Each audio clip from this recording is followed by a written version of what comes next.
Assalamualaikum warahmatullahi wabarakatuh. Salam sejahtera bagi kita semua. Om Swastiastu, Namo Buddhaya, salam kebajikan. Kepada Bapak Muhammad Hanafi selaku dosen pengampu mata kuliah manajemen K3 dan rekan-rekan sekalian yang saya banggakan. Perkenalkan, saya Afif Muazzan dengan NIM 20811334154. Izin untuk mengucapkan puji syukur atas nikmat rahmat yang Tuhan limpahkan sehingga saya pada kesempatan kali ini selama beberapa menit ke depan izin untuk menyampaikan sedikit informasi mengenai pentingnya manajemen K3 yang dimana nantinya saya harap ke depannya semuanya dapat memahami isi dari apa yang telah saya sampaikan ataupun dapat mengambil sisi positif dari apa yang telah saya sampaikan pada kesempatan kali ini. Baiklah, tanpa berlama-lama langsung saja saya mulai. Di sini terdapat beberapa topik pembahasan yang dimana akan dijelaskan secara singkat pada kesempatan kali ini. Pada poin pertama, terdapat pengertian kecelakaan kerja. Kemudian poin kedua, terdapat dampak kecelakaan kerja. Kemudian poin ketiga, terdapat kerugian akibat kecelakaan kerja. Dan poin keempat, terdapat pencegahan kecelakaan kerja. Kemudian yang terakhir, poin terakhir terdapat studi kasus.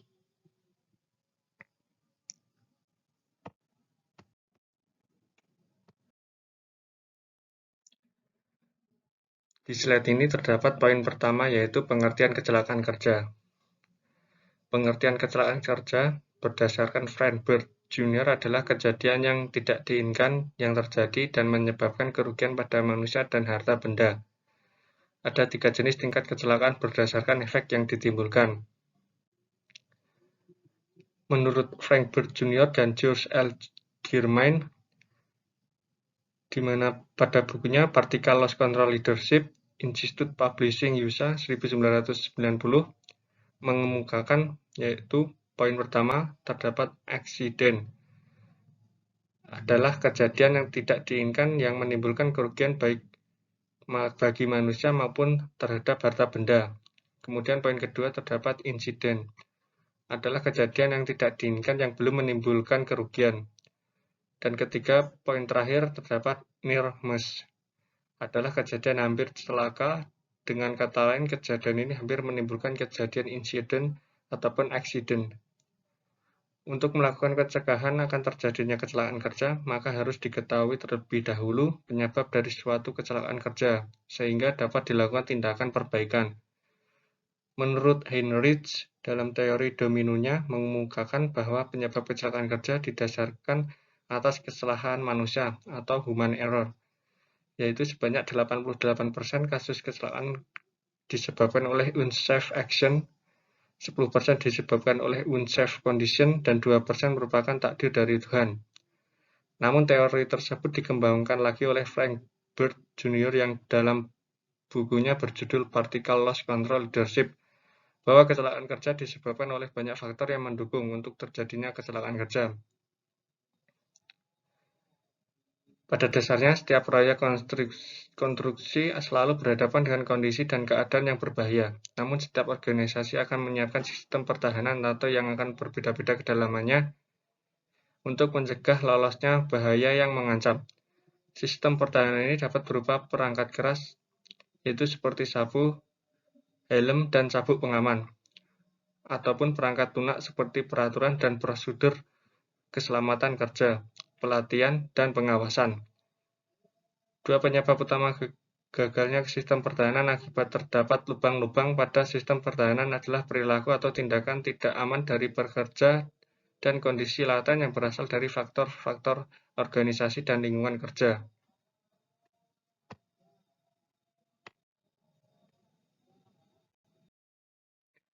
Kemudian pada slide berikutnya yaitu terdapat poin kedua yaitu dampak kecelakaan kerja.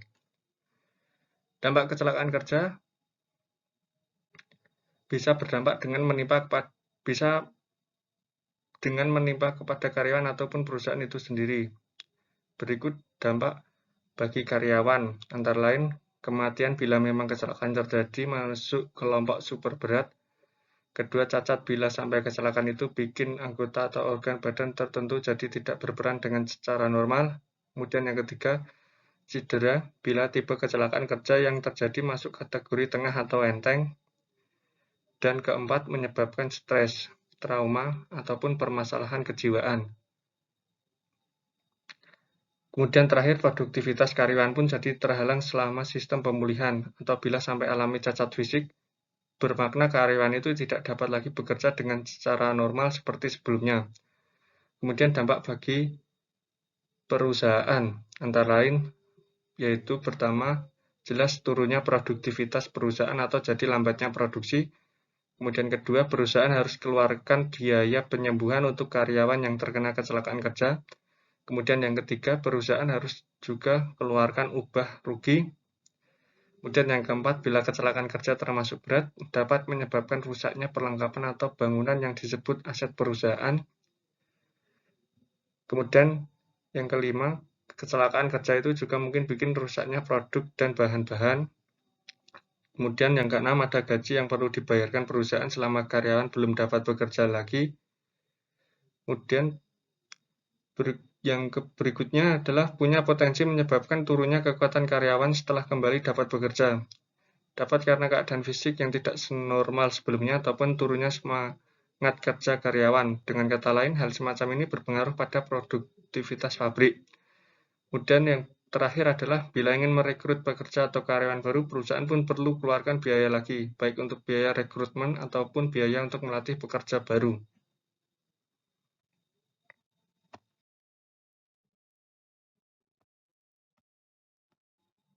Kemudian pada slide berikutnya ini terdapat poin ketiga, yaitu kerugian akibat kecelakaan akibat kerja.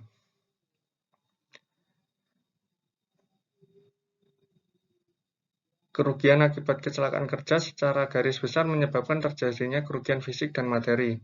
Kerugian fisik yang terjadi sebagai resiko akibat terjadinya kecelakaan kerja terdiri atas kerusakan, kekacauan organisasi, kesedihan, kelainan dan cacat, kemudian terakhir kematian. Sementara kerugian materi berkaitan dengan kos atau pembiayaan. Kerugian kos atau pembiayaan sebagai bentuk dari kerugian materi akibat terjadinya kecelakaan kerja terdiri atas kerugian direct cost atau kerugian biaya langsung. Kerugian ini berkaitan dengan kerugian karena biaya-biaya yang harus dibayar langsung seperti biaya untuk bekerja, biaya obat-obatan, biaya alat kerja, biaya perlengkapan kerja, dan sebagainya. Kemudian berikutnya, kerugian indirect cost atau kerugian biaya yang tak langsung yang berkaitan dengan biaya kerugian karena waktu yang terhambat ataupun molornya pekerjaan akibat terjadinya kecelakaan dan berbagai kerugian lainnya. Agar kerugian akibat kecelakaan kerja tidak terjadi di lingkungan kerja, tentunya kecelakaan kerja harus dicegah sedini mungkin.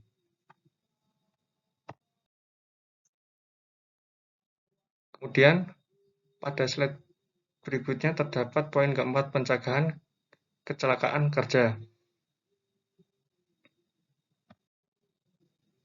Terjadinya kecelakaan kerja merupakan suatu bentuk kerugian baik bagi korban kecelakaan kerja maupun perusahaan ataupun organisasi tersebut. Upaya pencegahan kecelakaan kerja diperlukan untuk menghindari kerugian-kerugian yang timbul serta untuk meningkatkan kinerja keselamatan kerja di tempat kerja.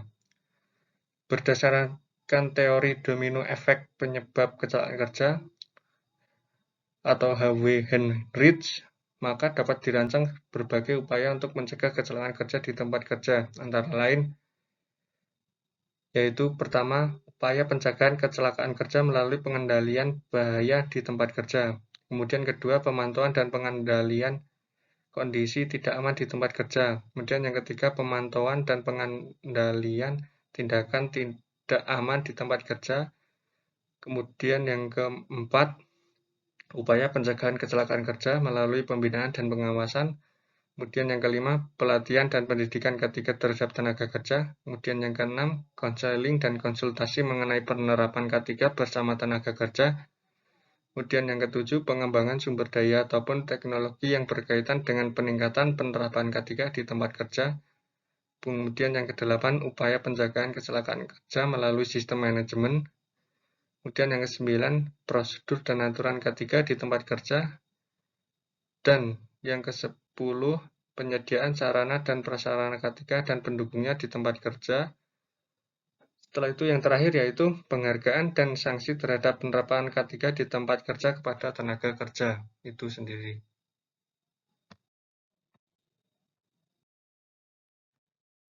Kemudian pada slide terakhir yaitu terdapat studi kasus. Di sini saya akan mengemukakan salah satu contoh dari studi kasus yang terjadi di PT Indofarma, yaitu pertama pada area produksi di plant farmasi. Yaitu yang pertama adalah terjatuh. Hal ini disebabkan lantai yang licin di area produksi plant farmasi dan penanggulangan yang telah dilakukan perusahaan adalah dengan pengadaan alat pel tempat kerja dan melakukan pengeringan di ruangan yang licin. Kemudian yang kedua, bisa terjepit punch cetakan.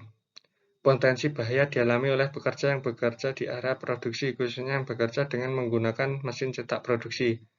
Pengendalian yang dilakukan yaitu dengan pemasangan cover pengaman pada mesin dan pemberian standar operasional prosedur atau SOP pada semua pekerja.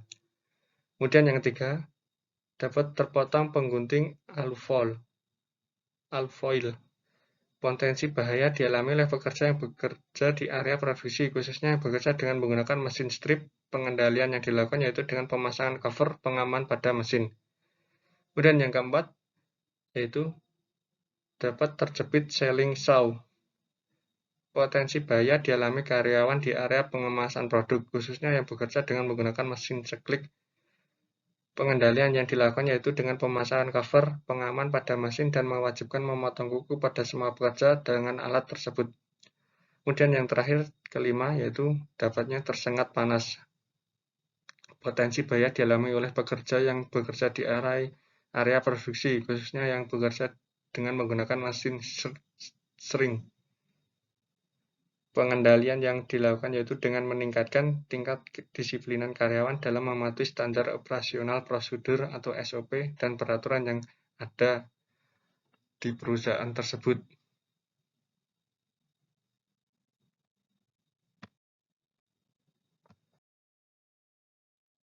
Kemudian dari paparan yang saya sampaikan pada kesempatan kali ini, saya dapat menyimpulkan bahwa keselamatan kerja merupakan salah satu aspek perlindungan tenaga kerja dengan cara penerapan teknologi pengendalian segala aspek yang berpotensi membahayakan para pekerja.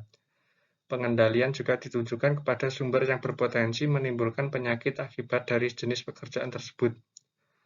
Pencegahan kecelakaan dan penyerasian peralatan kerja atau mesin ataupun instrumen, dan karakteristik manusia yang menjalankan pekerjaan tersebut maupun orang-orang yang berada di sekelilingnya.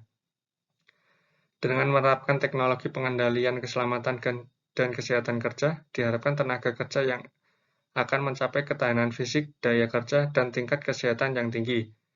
Di samping itu, keselamatan dan kesehatan kerja dapat diharapkan untuk menciptakan kenyamanan kerja dan keselamatan kerja yang tinggi juga.